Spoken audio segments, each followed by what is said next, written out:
Abantu benshi batekereza ko payi ari scam, ariko aka kanya nagira ngo tuganire kugira ngo abantu benshi babashe kuva mu rujijo, right? Payi ntabwo ari scam. Payi yatangiye nk'uko bitcoin nazo zatangiye. Ubu ngubu gukorera payi ni ukumayininga. Kumayininga ntabwo bigusaba guspendinga amafaranga. Ntabwo payi ari scam. Yaba ari scam bakabaye basaba amafaranga, right? Yes, ibuka gukora subscribe kuri channel yacu ndetse ukore na like kugira ngo tujye dukomeza tubane 5 kuri 5, right? Mu mpera z'uyu mwaka w'ibihumbi 2021 nicyo gihe abantu twese twitegerejeho kubikuza amaPI yacu cyangwa se amapi cyangwa amapayi yacu.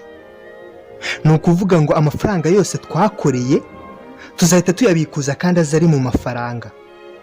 Aya mafaranga kutayakorera no guhomba.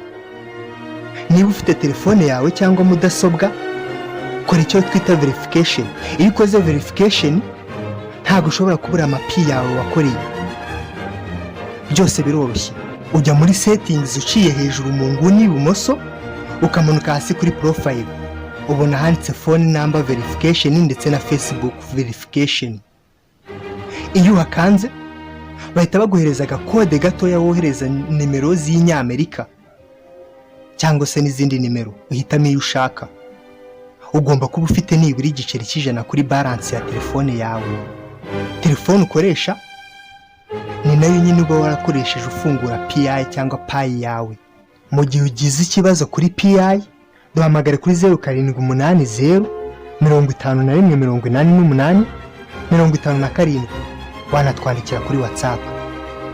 Ushobora no kuduhamagara kuri 07842443. Iyo nayo iri kuri WhatsApp. Mwabyumvise neza, turacyari kuvuga kuri PI. Abantu rero mukicaye mukiri gushidikanya kuri payi, ndagira ngo mubanguke. Payi urayimayiningaho amafaranga yawe, mu gihe runaka ushobora kuzaba umukire. Ndagira ngo nkwibutse amwe mu mateka ya bitcoin, kuko payi nayo ni crypto nshyashya iri gutangira nk'uko bitcoin yatangiye mu mwaka wa 2009. Abantu benshi bitcoin yatangiye bayipinga bavuga ngo ni scam, banga kuyijoininga ngo bamayininge. Ariko aka kanya umuntu wayijoininze icyo gihe, aka kanya ni umubillionaire, atunze biliyoni zigera muri 2.3. Sinzi wowe ikintu waba utegereje. Hano kuri PI nta scam ihari. Ikintu kiri scam ni ukuvuga ngo ni cya kintu uzashyiraho amafaranga yawe, wamara gushyiraho amafaranga yawe bakakubwira ngo bazaguha inyungu, ariko ahangaha uramayininga ku buntu, nta kindi kintu bigusaba.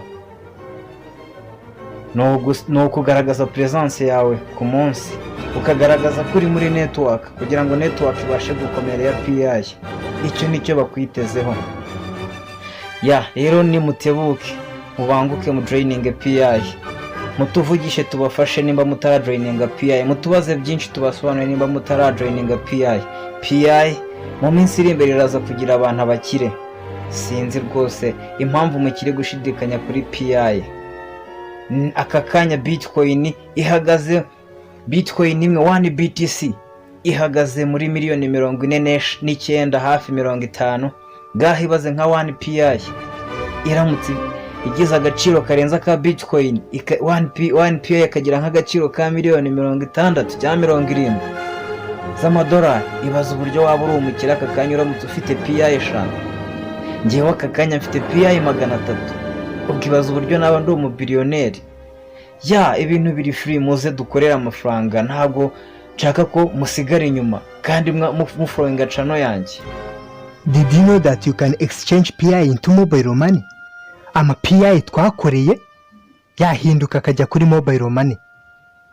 Niba ushaka kumenya kuri iyi ngingo twayivuzeho ubushize, reka dukomeze tuvuge ku ma PI. Yuko PI ishyirwa ku isoko igomba guca mu byiciro bitatu basuzuma imikorere yayo.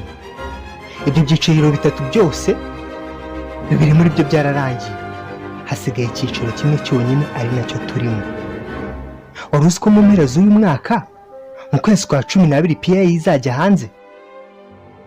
Inzozi za benshi zizaba zisubijwe. Aha ni hahandi uzabona ko telefone yawe ifite agaciro. aba yarakoreye amafaranga atabasha gukorerwa n'imashini, atarakorewe n'ibimasa bihinga, atarakorewe n'abapangayi ba nyir'inzu ndetse n'ibindi bintu byose. Ngiki gihe abantu benshi bazicuza bibaza impamvu batamayininze babona uri kubara amafaranga yawe. Ibi bizaba ari ibyishimo bidasanzwe ku muntu wese wamayininze.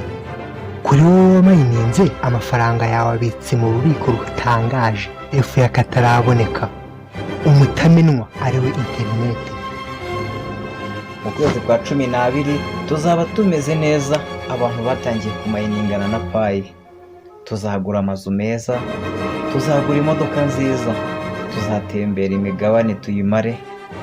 Nyabuneka wibura kuri Pi rwose ndakwinginze. Kwibutsa ko iki kiganiro uri kukigezwaho nanjye Livingstone, ndi kumwe n'umuhanga cyane mu bijyanye no gusesengura ibiganiro ndetse no ku mafaranga akorerwa kuri murandasi. Ni umuhanga cyane, bose baramuzi, yaramamaye, yitwa Dumezo. Dore nuko ifaranga tuzajya turibara. Nyabuneka nituribara ntuzakanure cyane kuko tuzaba twarakuburiye waranze. Ni ku itariki 24 z'ukwezi kwa 8, umunyamerika ufite amapiyayi menshi afite 7,000. Umuhinde ufite amapiyayi menshi afite 5,500. Umunyanayigeriya ufite amapiyayi menshi afite 2,400. Umunyakenya ufite amapiyayi menshi afite 2,000. Umunyegana ufite amapiyayi menshi afite 1,900. Umunyarwanda ufite amapiyayi menshi afite nibura 1,010 nangahe, wenda na 7 muri ibyo bice kuko mperuka afite 1,013. Umurundi ufite amapiyayi menshi afite 800. Mwakoze cyane kubana natwe, tubifurije ishya n'ihirwe mu isi ya digitali, mu isi y'ikoranabuhanga, mu isi igezweho, mu isi izaduhereza amafaranga mu minsi iri imbere. Mwakoze cyane kubana natwe, turabakunda cyane, turabifuriza kujya mudukurikirana 5 kuri 5.